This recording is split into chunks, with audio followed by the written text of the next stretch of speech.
Good morning, everybody. It is Dr. Lisa coming to you from Tampa, Florida, where I lead a comprehensive integrative clinic of almost 8,000 patients as a primary care and integrative doc. We have a team of healers here. My approach has always been collaboration, and as we join together, we heal in much stronger ways. And I felt really pulled to come up and show up and lead for you during this time, and I appreciate all of you that have been sharing these daily lives as we get the message out during this really uncertain and somewhat scary time. So what I wanted to mention today is that on the actual COVID-19 front, at least here in Tampa, but what I'm hearing from a lot of my colleagues and friends all over is that the cases seem to be slowing down, that as we reopen, we will have to just see what happens, but we truly believe that if we practice basic hand washing and staying in or wearing a mask if you are not feeling well. So my take on the mask, just to mention briefly, is that it really is meant more to protect other people from you, not to protect yourself from other people. And we are seeing a lot of questions coming back about wearing the mask, studies saying that it doesn't seem to help. People who may have had bad outcomes, and I'll say may because again, I am not just accepting everything I read at face value, but there have been stories about people driving with masks on and getting low oxygen and leading to accidents, and people working out with masks on. Please don't do either one of those. I'm asking you, I'm telling you scientifically and medically it does not make sense. You do not need to be wearing a mask while driving. You do not need to be wearing a mask while working out. What is more likely to kill off this virus or to prevent a worse outcome from it is a very high oxygen state. Viruses don't like oxygen. So when you put a mask on your face, not only are you lowering oxygen levels in your blood, you're also exposing your body to chemicals. So what are these masks made out of? There are chemicals in them that are getting in. And we know anytime we have toxins, whether it's chemicals, it's heavy metals from the environment or medications we've had, that those things can act directly through impairing our mitochondria, which is how we make energy, and then impacting our immune system in a negative way. So what I've done in my office, and if you were to come in, you might be surprised. We are lucky because we do have a big building here with other practitioners. So there is this screening process going on that I think is more to help everybody feel better, but they are checking temperatures and asking some basic questions. But when the patients are coming into the room, most of what I'm seeing is they are wearing the mask because they're concerned about me, which is incredibly kind and sweet and a testament to the interaction and love that I have for my patients and vice versa.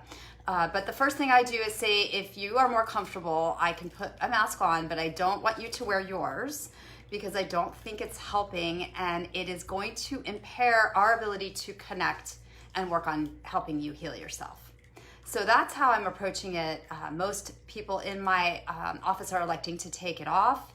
And I think we'll see more and more information about really how this has not panned out to be supported in scientific evidence and studies that wearing the mask is helpful. Now, if you are sick, if you are coughing, if you're going to be around somebody immunocompromised and are at all concerned about your own current health, that would be the time to wear it. So hopefully that helps clean some things up. And then I wanted to talk also about the bill and the censorship, which those issues are the things that have really gotten me triggered if you've watched over the past week or two. And if you haven't, please pull up the video that I had that got the most shares. I think there's about 16 or 1700 views talking about this bill that's trying to be passed where they can contact and track everyone and come in and test for the virus. As strongly as I believe, and I do believe that I need you all to be proactive. So I am amassing the different legislative links. There is a doc that's being very vocal about all of this, that is actually mobilizing, and this is exciting, mobilizing doctors, lawyers, and military to come out and keep speaking authentically and analyze why we are getting censored and what this is all, what potentially could be going on behind the scenes. But I want to also take a moment, and this is what I really wanted to focus on today, to have you all see the dance in yourself. Because I can tell you that it happens in me. And the way that I've healed patients throughout the years is I've been gifted with a body that has been my greatest teacher. So my body, starting at age 15, when I got childhood leukemia, even though I felt totally fine, I went in for a camp physical and that was diagnosed.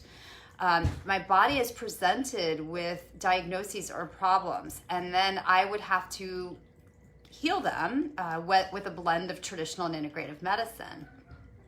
And what I've always done is trust my body. So when you go inside and you feel, as you get more and more connected, what my body is teaching me now is that we have to balance this fear and love. And it is getting harder. Our teacher, which is currently this pandemic, and it's a pandemic of fear, not as much a pandemic of a virus as we keep watching it evolve.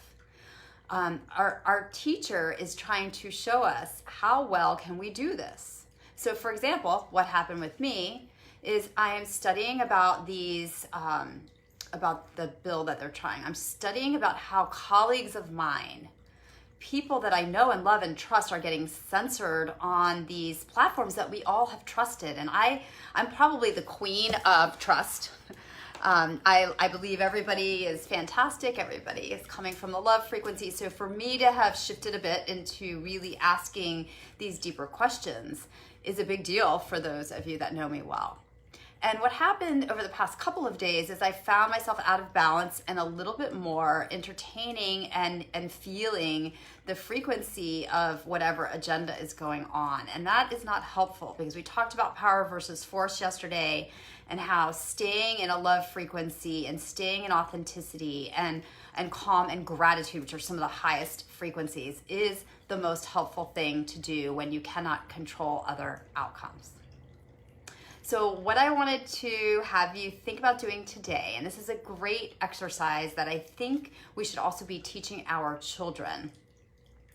So when you wash your hands, which is one of the great lessons of this pandemic, is that we're back to washing our hands, which I do strongly believe in. I may have very mixed opinions about the mask, but yes, please wash your hands before you eat. Wash your hands when you come in and out of businesses where maybe there's lots of people have touched things.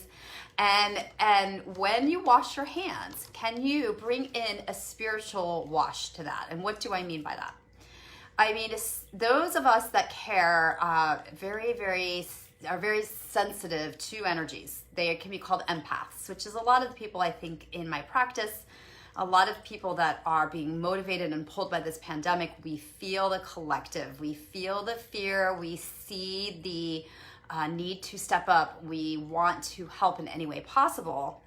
By having that love and connection, we're also sensitive to the risk of processing for other people. And what does that mean? It means that just by being light, those that are steeped in fear and guilt and grief and really handling this pandemic in a way that is making them more immunocompromised, we try to clean it up. We try to support them in any way possible. And we can do that by being light and speaking like I'm doing. But it has to be in a way where we are not being pulled down during the journey. So one way, and this is your kind of homework and positive affirmation, positive action you can be doing today, is when you wash your hands, which you're doing, imagine also a wash of light and just let it come in and wash your energy. So think to yourself, as I'm washing my hands, I'm also washing my energy of the fear-mongering of the mainstream media, of the conspiracy theorists that are talking about things that we don't know what to believe yet, of my neighbor who I feel terribly for because her kids haven't been able to visit her in 6 months, 2 months, whatever it is. So you don't have to specifically basically lay out these scenarios. I just wanted to give you an example where most of us will do this, and then that in and of itself stops us from stepping forward and speaking out and doing things that we need to do. So wash your hands, wash your energy, and then take that new clear space and use it to create. So you don't need to be creating information about this pandemic. You don't need to be only creating, I've got to reach out to my legislature, although I do want you to be vocal there. What I want you to create is whatever it is that makes you connected to you. When you're connected to yourself, no other frequencies matter, and you're going to find that this pandemic is going to lead to something incredible. So patients of mine have come in, we've talked about this concept, and you know what? They started a new course, or they started a book they've been wanting to work on, even just reading a book, but also writing a book. So think about what is going to make you, as you clear the energy of others, more connected to yourself, more creative. Use whatever these emotions are that are being stirred up like they were in me. So instead of getting stirred up by, oh God, what else could be going on? What else do I need to know? Let's shift that and say, I'm going to take that energy and I'm going to turn it into creator energy. So create something beautiful. You have a weekend ahead. In most places right now in the country, it is getting gorgeous. It's definitely gorgeous here in Tampa. And share with me something you're going to do this weekend that will tap you and bring you closer to your own self, your own creativity, your own passion. That is what will fuel your mitochondria. That's what will fuel your immune system. And that is what is going to prevent agendas and conspiracies and fear from taking over our great country. Thank you guys for listening. An affirmation to end with today is, I embrace the creativity that is me. I embrace the creativity that is me. Have a wonderful weekend. I will be here with you guys on Monday. As long as you continue to watch, I will be here. Have a great one, and we'll see you soon. Take care. Bye for now.